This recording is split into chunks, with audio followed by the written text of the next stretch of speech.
Olá pessoal, tudo bem? Sejam bem-vindos. Hoje nós vamos procurar refletir como nós podemos melhorar nosso estudo pessoal das Escrituras, estudando primeiro NEF de 1 a 5, que tirando a página título que nós estudamos na aula passada, é o nosso primeiro contato com o texto original do livro de Mórmon. Nós também vamos fazer uma segunda parte nesse mesmo vídeo de como ensinar, ou dando algumas dicas de como você pode ensinar, caso você tenha o privilégio de ensinar uma classe seminário, instituto, ou uma classe na escola dominical, ou falar do programa Evangelho para os rapazes, para as moças, para as crianças e até na sua própria família. Essas dicas podem ajudar você enquanto você estiver ministrando os ensinamentos que estão lá no guia do Vem Segue-me.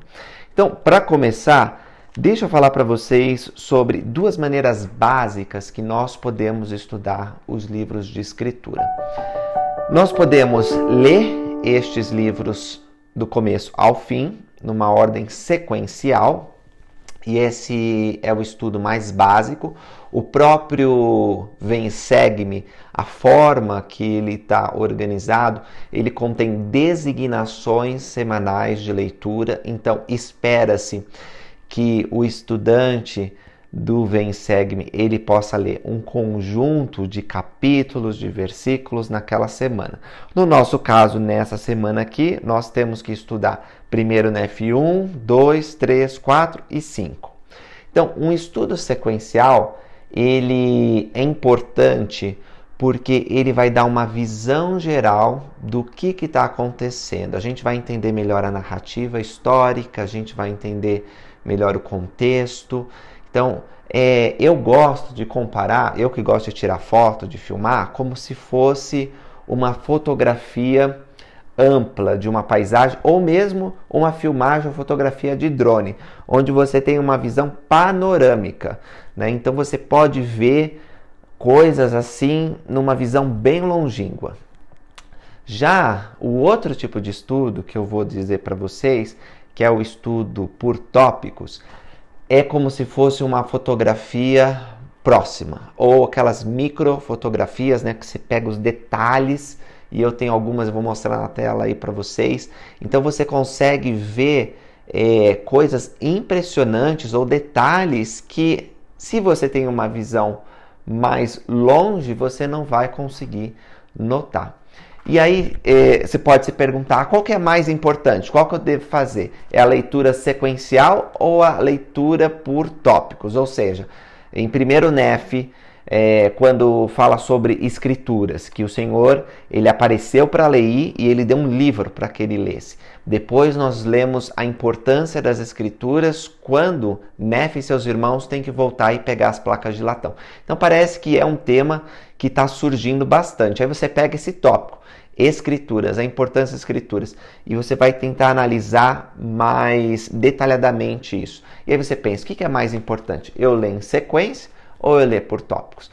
Bom, com relação ao estudo do Vem Segue-me, eu vou dizer para vocês que, na minha opinião, você tem que fazer os dois. E eu vou até dar uma sugestão de como você pode fazer isso.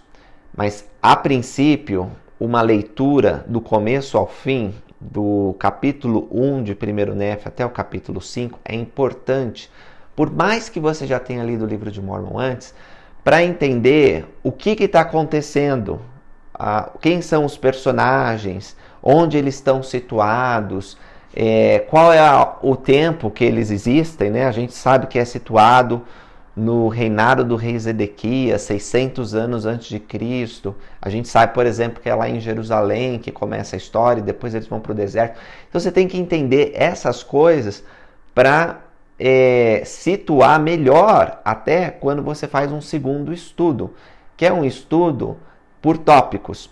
O Elder David Ebedner, uma vez ele deu um devocional falando como estudar as escrituras. Ele tem vários textos sobre como estudar as escrituras, mas esse particularmente eu gostei bastante. Foi num devocional para o sistema educacional, se não me engano, ou para os jovens adultos, alguma coisa assim. E ele fala, vou até procurar e deixar o link aí na referência se vocês quiserem ir mais profundamente nesse tema. Mas ele traz 3 maneiras básicas da gente estudar as escrituras. que estão dentro desse estudo que genericamente eu chamei de estudo por tópicos, nessa fotografia mais próxima, mais íntima. Então, ele diz assim: você pode estudar procurando temas, você pode estudar procurando padrões, ou você pode estudar procurando correlações. Quando nós estudamos temas, nós selecionamos um tópico do Evangelho, como por exemplo eu citei para vocês o estudo das Escrituras. Por que será que o estudo das Escrituras é importante? Por que Deus ele ordenou que Leí buscasse as placas? Como que as Escrituras elas são importantes na minha vida? Elas eram importantes na vida da família de Leí? E você vai fazendo essas perguntas para te direcionar o entendimento deste tema central do Evangelho, que é o estudo das Escrituras, o valor das Escrituras. Padrões, eles são elementos que se repetem nas Escrituras. Então, a gente pode ver em 1 Nef, porque olha que interessante, mesmo que o estudo, eu estou fazendo uma pausa aqui para poder fazer essa reflexão, mesmo num estudo sequencial que é proposto, então estuda de 1 Nef até o último livro do livro de Mórmon, né? Na sequência que é apresentada. Mesmo nessas designações semanais, nós podemos procurar padrões, temas e correlações. Nós podemos estudar por tópico, mesmo numa leitura assim que vai do começo e vai passando até o final. No seu estudo adicional, que não seja o Vem Segue-me, né? Se você está estudando algum outro livro de escritura ou tem mais tempo para estudar, e você faz como quiser. Se quiser só estudar tópico, você abre o guia de estudo das escrituras, você vai lá num tópico, se aprofunda, ou você quer pegar e estudar todas as escrituras sobre expiação, aí você vai só procurando, vai lendo as escrituras, mas só procurando esse tema, vai na nota de rodapé. Tudo bem, mas no Vem Segue-me eu estou dizendo para vocês que vocês podem ler tanto de uma forma sequencial, como também fazer um estudo por tópicos. Mas antes, deixa eu falar, vou repetir lá o que eu estava dizendo, né? Como procurar padrões. Nessa semana, de 1 Nef 1 a 5, nós vemos o padrão do chamado de um profeta. Olha que interessante como Leí foi chamado. Olha que interessante como Nef começa a se preparar para ser um profeta também. E aí a gente pode pegar esse padrão e comparar com o chamado de outros profetas. Como que Jeremias foi chamado? Como que Moisés foi chamado? Como Joseph Smith foi chamado? É muito interessante você ver o padrão que o Senhor usa para chamar seus profetas. Então, enquanto Deus se manifesta para ele numa coluna de fogo e depois da revelação por sonhos, a gente vê um padrão extraordinário quando Deus, o Pai e Jesus Cristo aparecem numa coluna de luz para Joseph Smith e dizem para ele que a igreja verdadeira não está na terra. E depois ele recebe mais revelação, assim como Leí recebeu também. E Leí, ele recebe um livro para ler, Joseph Smith recebe um livro para traduzir, então você começa a ver esses padrões. Inclusive, isso dá para ser aplicado no próximo, que são as correlações, né? Como que uma coisa ela se repete na outra. O Êxodo. Abraão teve que sair da terra de sua parentela e para o deserto. Os pioneiros tiveram que ir para o deserto. Leí teve que ir para o deserto também. Então a gente vê uma correlação nessas histórias. E deste modo, meus irmãos e irmãs, vocês vão estudando os tópicos e vão se aprofundando. Então, qual é a sugestão que eu quero dar para vocês? Vamos supor que você tem 6 dias para estudar. Não estou contando o domingo, porque o domingo é o dia que vai ter a classe do Vem Segue-me, ou que você vai fazer um outro estudo com a família, mas pode incluir o domingo se você quiser. O exemplo que eu estou dando, porém, ele é um estudo que vai de segunda a sábado. Nos primeiros 2 dias, segunda e terça, você vai ler a designação. E dá para fazer isso, gente. Se você tiver 10, 15 minutinhos por dia, você termina a designação em 2 dias. Geralmente não passa de 7 capítulos de leitura por semana.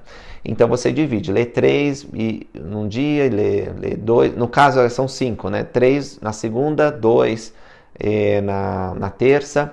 Se você não quiser ler ou não tiver tempo para ler, você põe para ouvir. Tem uma narração maravilhosa no aplicativo do Livro de Mórmon e você ouve. Depois de ter tido essa visão geral, depois de fazer essa filmagem com o drone, você vai estar mais familiarizado com os personagens, com as situações. Você não vai conseguir extrair tudo, porque essa é apenas uma visão rápida, você precisa ir no detalhe, você precisa fotografar aquela micro e aí você vai estudar por tópicos e você vai selecionar um. Quando você estiver lendo, não para nesses 2 primeiros dias. Segunda e terça você vai fazer essa leitura direta, rápida. Você pode até fazer breves anotações, pode fazer marcações de algo que você quer estudar mais. Por exemplo, quando você chegar na parte que Leí dá ao rio e ao vale o nome de seus filhos mais velhos, você pode falar, quero saber mais sobre isso aqui. E faz aquela anotação.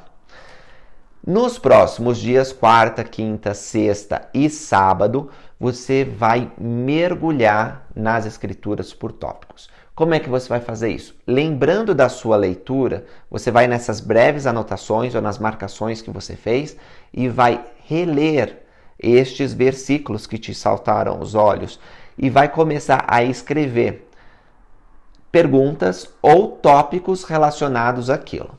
E quando você fizer isso, vai vir na sua mente algumas ideias. Talvez você venha aí a ideia de que, olha, isso aqui é interessante. Parece que aqui eu estou identificando um tema do Evangelho. Por exemplo, o mandamento de obedecer aos pais, que Nefe diz a Leí que irá para Jerusalém, vai cumprir as ordens do Senhor. Então ele está sendo obediente aos pais. Talvez isso chame a atenção. Talvez nesse mesmo versículo o que vai te chamar a atenção é o fato de Nefe ser comprometido e não ficar murmurando. E ele só foi comprometido porque recebeu um testemunho espiritual do chamado do pai. Então você fala, serei obediente se receber um testemunho espiritual. E você começa então a procurar quais outras escrituras falam deste tema do Evangelho. Há algum outro padrão que eu posso identificar em outras passagens? Posso fazer uma correlação com outras histórias? Usa as notas de rodapé. Eu sei, pode parecer um pouco difícil isso que eu estou dizendo para vocês. Um pouco abstrato e até você pode ficar com um pouco de medo, porque quando a gente está estudando por sequência, a gente sabe onde começa, onde termina. E é um estudo fácil. Agora, por tema, pode parecer uma coisa meio, nossa, mas eu não sei para onde ir agora. Eu vou fazer mais vídeos sobre isso durante o ano. Mas eu convido vocês a se esforçar, a ler a designação nos primeiros dias e nos outros dias da semana você procura padrões, temas e correlações. Uma ajuda que nós temos preciosa é o manual, o guia Vem e Segue-me. E eu vou mostrar para vocês como vocês podem usar este guia. Quando você abre na lição, primeiro Nefe 1 a 5, tá lá, ideias de aprendizado em casa, na igreja. E aí vem, primeiro Nefe 1 a 5, a palavra de Deus é de grande valor para mim. Pronto, este é um tema do Evangelho que você pode se debruçar. E aí vem algumas escrituras dentro da designação, primeiro Nefe 5, 21, e aí primeiro Nefe 11 a 15, 3, 19 a 20, 5, 10 a 22. Leia de novo essas escrituras, embora você tenha lido na segunda e na terça. E anote o que você aprendeu. Procure também os discursos e os hinos e os recursos que estão aqui. No caso, estudando as escrituras, hino 176. Leia o hino, leia as escrituras que estão naquele hino. O legado das escrituras, veja esse vídeo. Mais para baixo, se você está usando o aplicativo ou no manual, você vai ver que tem recursos como imagens, tem vídeos do livro de Mórmon. Então, aproveita para estudar pensando neste tema, né, que é o valor das escrituras. Aliás, que a palavra de Deus tem grande valor para mim, como apresentado aqui. Terminou isso, talvez você demorou 1, 2 dias para fazer, no próximo dia você vai para o próximo. Posso obter e fortalecer meu testemunho e me voltar ao Senhor. Outro tema. E não tenha pressa quando você está estudando por tópicos de ler todas as escrituras. Leia, pondere, escreva, releia se for necessário. E vai assim, meus irmãos, tendo uma experiência espiritual com o Senhor enquanto que Ele te ensina. Mas era isso, essa dica que eu queria dar. Vocês gostaram? Agora eu vou falar para vocês como vocês podem ensinar usando essa lição. Mais uma vez, o manual do Vem Segue-me, ele traz muitos recursos se você quiser ensinar na família ou na igreja e para todas as idades. Uma coisa bem interessante é buscar recursos adicionais na Liahona e nas outras publicações que a igreja tem. Até se você está usando a versão digital, você pode clicar. Então você vai lá para baixo, ó, para mais ideias, leia as edições deste mês nas revistas da Liahona e Força Jovens. Quando você clica, ó, aperta em Liahona, vai abrir a de janeiro de 2024, que é o mês que nós estamos estudando, primeiro NEF 1 a 5. E lá você vai ver que tem uma seção chamada Vem Segue-me. E nessa seção tem Tornar-se uma Testemunha, que foi a primeira aula, né, que nós tivemos sobre as testemunhas do livro de Mormon, aqui contra de Mary Whitmer. Depois tem O que faz com que as escrituras tenham grande valor para mim. Você pode ler esse tópico e você vai aprender bastante com que os editores e também muitas vezes as autoridades gerais e líderes da igreja estão trazendo aqui. Então vale a pena. Como se não bastasse, existem outros recursos na Liahona que você pode aplicar no Vem Segue-me. E o Vem Segue-me também serve para você ter ideias de como ensinar. Inclusive, ensinar jovens e crianças, que pode ser um desafio maior, caso você nunca tenha ensinado ou tenha ensinado pouco essa faixa etária. Hoje eu quero falar sobre como ensinar as pessoas dependendo do tamanho da classe. Às vezes, na igreja, nós ensinamos classes pequenas, de 1 a 5 pessoas. É considerado uma classe pequena. Às vezes, nós ensinamos uma classe um pouco maior, tem lá de 5 a 10 pessoas. Eu considero uma classe média. Se nós estamos ensinando uma classe maior, de 10, talvez até 25 pessoas, é uma classe grande. E se nós estamos ensinando uma classe que tem mais de 20 pessoas, é uma classe muito grande. Eu já ensinei classes bem grandes, que tinham mais de 100 pessoas. Na verdade, já dei devocionais para centenas de pessoas. Como que nós fazemos para ensinar com eficácia cada uma das pessoas que está assistindo a classe que nós estamos ministrando? Porque cada pessoa, meus irmãos e irmãs, dentro da sala de aula precisa sentir o Espírito Santo. Precisa receber uma mensagem personalizada, adaptada às suas próprias necessidades e interesses, que vem de Deus. O professor tem um desafio. À medida que a classe é grande, fica mais difícil ter uma interação individual, pessoal, ou convidar todos a participar. Não é verdade? Porque se é uma classe pequena, são 3 alunos, você consegue olhar nos olhos de cada um, você consegue perceber se eles estão prestando atenção, consegue ver se eles entenderam, se surgiu uma dúvida. Os olhos do professor, eles rondam aquela classe e eles conseguem perceber e agir rapidamente sobre cada microexpressão ou cada movimento. E é maravilhoso como, à medida que você vai ganhando mais experiência ao ensinar, você consegue adaptar a sua lição e atingir a cada um daqueles alunos.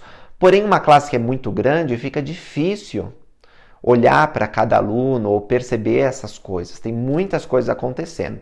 É evidente que você quer que todos estejam prestando atenção no que você está falando ou no que você está debatendo. Mas, às vezes, as pessoas se distraem numa classe grande e isso pode ser um problema.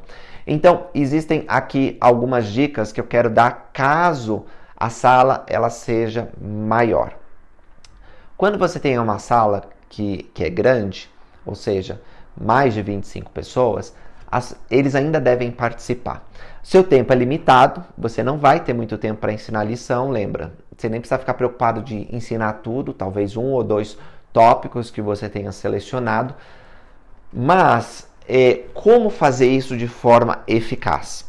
Às vezes nós temos aqueles alunos que naturalmente participam bastante, gostam de falar, gostam de trazer experiências, e nós temos que ser sensíveis, porque isso é importante que eles compartilhem, é importante que eles se expressem. Não obstante, as outras pessoas também devem ter oportunidade de falar, e aquele aluno, às vezes até não tem muito senso disso, ele não pode dominar toda a conversa. Ele precisa compartilhar o tempo com outros. Então, quando o aluno fala demais, você tem que prestar atenção no que ele está falando e tem que ser delicado e ao mesmo tempo firme ao dizer muito obrigado, José, pelo comentário que você está fazendo. Você poderia resumir ele e para que nós possamos ouvir os outros alunos? Alguma coisa assim. Ou você pode esperar ele terminar de falar, caso você ache que ele já está terminando, e dizer muito obrigado pelo seu comentário. Agora nós gostaríamos de ouvir outros alunos. Se ele for um rapaz, um homem, a próxima pergunta que você lançar, você pode dizer, agora gostaríamos de ouvir uma voz feminina, né? Porque você sabe que é aquele rapaz que fala, e se ele é um rapaz, ele não vai falar quando você perguntar na voz feminina. Se for uma mulher que fala muito, uma moça, você pode dizer, agora vamos ouvir um rapaz ou um homem comentando sobre a próxima pergunta. Você dá oportunidade para que outros falem. Quando a classe é muito grande, eu geralmente lanço perguntas e peço para que a pessoa converse com aquele outro aluno que está do seu lado. Ou divido a sala em grupos e peço para que eles debatam. Porque nem todos vão ter a oportunidade de falar numa classe muito grande. Se você fizer este tipo de diálogo, professor e um aluno de cada vez. Mas se você divide a sala em vários grupos ou pede para que eles conversem entre si, eles vão ter a oportunidade de compartilhar. E isso funciona muito bem com os tímidos. Porque quando as pessoas elas estão tímidas, receosas, são novas, estão visitando a igreja, elas geralmente não levantam a mão e compartilham, porque elas não conhecem muito bem a classe ou têm medo da reação dos outros.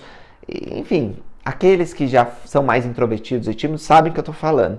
Então é muito bom que essas pessoas participem, porque ao participar elas vão ter oportunidade de compartilhar suas perspectivas, que são muito válidas, e também de convidar o Espírito para ensiná-las. Porque quando Deus percebe nossa intenção de aprender, quando nós estamos procurando compartilhar, o Senhor nos dá mais. Então, é muito importante que todos compartilhem. E essa maneira de compartilhar um com o outro faz com que elas participem num núcleo menor, onde elas se sentem mais à vontade. Depois que os grupos conversaram, que as duplas falaram, você pode dizer algo assim. Agora eu gostaria que 3 duplas ou 2 grupos falassem o que aprenderam um com o outro e um breve comentário. E aí os comentários são feitos.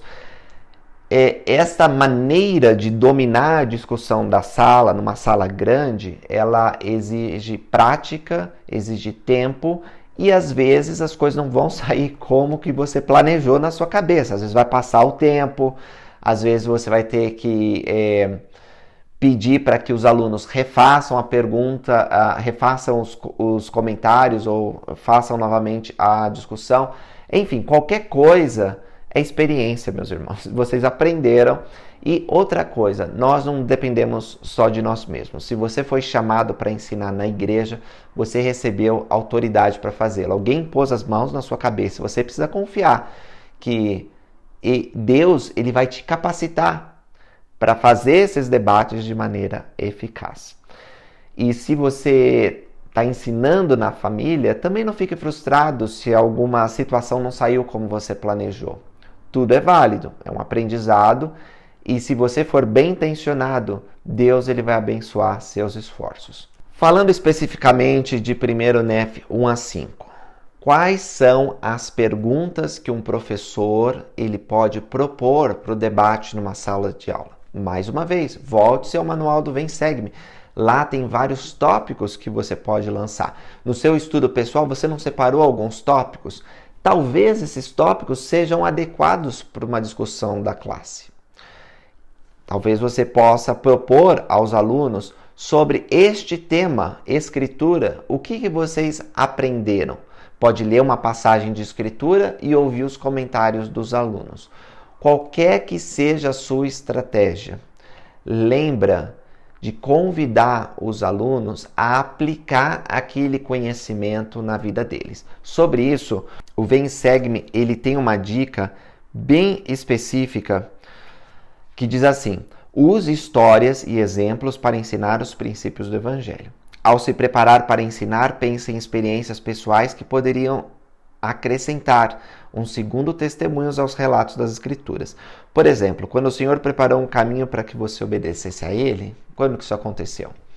Uma coisa interessante é poder ver como Sariá desenvolve um testemunho do profeta, seu marido Lei. Como que você desenvolveu um testemunho do profeta? Como que Deus ele realizou milagres na sua vida e na sua família que te atestaram que a obra que ele tem nesses últimos dias é divina. Então são várias perguntas que você pode ir extraindo que são válidas para um debate, que podem enriquecer a vida de todos aqueles que estão aprendendo juntos. Então era isso, pessoal, que eu queria falar para vocês, especialmente sobre como lidar com classes grandes. Uma classe pequena também pode ser desafiadora. Você precisa ser bem rápido, porque numa classe grande, geralmente você tem um certo intervalo, né, entre um comentário e outro, entre você escrever no quadro, fazer perguntas. Uma classe menor é mais dinâmica, é rápido. Numa classe grande, o tempo pode passar muito rápido. Numa classe, quando é pequena, o tempo demora e parece que não vai acabar aquela aula e você, assim, já terminou o que você tinha preparado e ainda falta 10 minutos para terminar a aula. Então, tem outros tipos de desafio, tá certo? Mas independente do tamanho da classe, eu queria que vocês lembrassem disso. Todas as pessoas precisam sentir o Espírito de Deus. Todas precisam ser convidadas a participar. Todas, independente se tenham lido a designação ou não, podem sair daquela classe abençoadas com o conteúdo que vocês estão apresentando. É isso aí, pessoal. Obrigado por assistirem esse vídeo. Espero que vocês tenham um excelente estudo e até mais.